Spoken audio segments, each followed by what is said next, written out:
Back 30 years ago, when I was an atheist, people would try and convince me to become a Christian.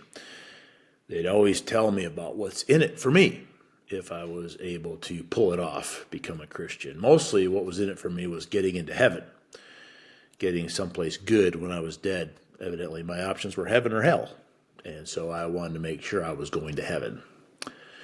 No one, however, warned me to count the cost in this life of what following Jesus really entailed. Even though Jesus himself did it all the time, Jesus rarely tried to convince people to follow him. In fact, he oftentimes just said, you better think about this because it's going to be hard. So here on Giving Tuesday, I thought we'd discuss from Matthew a little bit of the cost, a hidden reality that Jesus never really kept too hidden, so to speak. Now, for those of you who aren't familiar with what Jesus commanded regarding the cost of following him, there was a lot. But one of the things he commanded several times was for us to sell everything and give it to the poor. That little problem is found in Matthew 19, for example. And so to Jesus, that's what Giving Tuesday looked like for him. Now, most good church folk will tell you that passage and passages like that, they don't apply to everyone. Jesus was just talking to that one particular person, they say. And they might say things like, he didn't really have to sell everything. He just had to confront his own materialism. And so they begin to dismiss parts or all of the entire story. In fact, if you Google this subject, even AI will tell you that this passage doesn't apply to everyone. And the reason AI will tell you that, because so much has been written, published, suggesting that it doesn't apply to everyone. We're trying to convince ourselves of that. So we tell ourselves, there's a loophole. There's a loophole here. Even in my first church, after coming out of my atheism and starting to go to church, I was warned not to take these parts of the Bible literally, which is funny what we biblical literalists will take literally, I think. We take things literally that require somebody else to do something, right? But it's not literal if it applies to us, we say. Now, if you read this yourself, what you're going to see is it didn't just apply to that one particular guy, regardless of what people in my first church said or regardless of what anybody on AI or anybody's telling you. You read it yourself, and you're going to see that Jesus was quite intent that this was meant for everyone.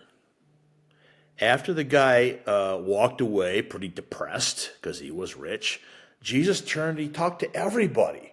And he said to everybody that it would be harder for a rich man to enter the kingdom of heaven than for a camel to go through the eye of a needle. Read it yourself. You could argue, I suppose, that only then applies to rich people, right? Elon Musk, let's get his money. I'm barely getting by, we say. Well, folks, AI will also tell you that to be in the top 1% of earners globally, you only need an income of $34,000 a year. So I bet that most of the people listening to this video are in the top 1% of earners globally. That's almost everybody who's going to hear these words. We just like to buy other stuff with our money. We like to buy cars and clothes and fancier houses and trucks and tractors. I do. We like to buy that stuff more than anyone else in the world, which is fine. It's fine. Jesus gave the rich guy that option, right? He didn't mandate the guy do it. He just said, if you want to follow, this is what it looks like. So even the disciples who are not rich, even the disciples were shocked. The disciples wouldn't have been shocked, right, and think it was for that one person, and they wouldn't then say this, who then can do this? How is this possible? Who could even qualify? The disciples knows that Jesus is saying this is for everybody. They know it. Look at the way they respond. The problem is, it's just hard. It's really hard. And it was meant for everyone. But we dismiss that reality. Anywho, you may be wondering if I'm going to be giving all my money away to the poor on this Giving Tuesday. And no, I'm not. I personally have never found giving to be particularly enjoyable. All right. I have found following Jesus to be not particularly enjoyable as well. Now, some people will try and convince me that they get great joy from giving. It gives more to them than it does to the people they are giving to. Maybe, I don't know. But honestly, I don't think they're telling the truth. Because if it really brought them that much joy, they'd give more. They'd give more. I bet they're making more than $34,000 a year.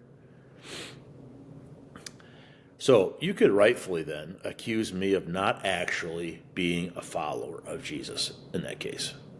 And you'd be right. Guilty. Guilty as charged. You know what guilt does for you, though? Is it makes you humble. While I'm not about to obey this command of Jesus, I'm also not about to be pointing out the sins of other people, right? While I'm sitting here with this plank in my own eye. By the way, that's from Matthew 7, if you want to look up another fun one. I'm not about to call you a sinner or my neighbor, knowing good and well that I'm not following either. I'm also not going to try to convince you of all the wonderfulness of following Jesus when Jesus himself said, if you're going to do this, you better count the cost because it's expensive. It requires sacrificial generosity following Jesus. Which brings me up to what I then intend to do. I intend to work on this plank in my own eye. It's not going to be fun. Planks in your eye are not fun. They're painful. But it needs to be done. I intend to attempt a little more every day to actually follow Jesus. Because I think he is the way, the truth, and the life. I just don't like the way. He is the way. I don't like the way. But I know he's the way.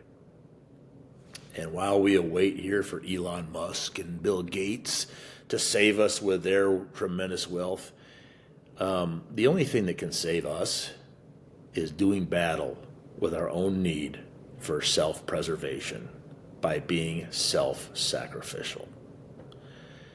Folks, this has been a Matthew Minute, Giving Tuesday edition.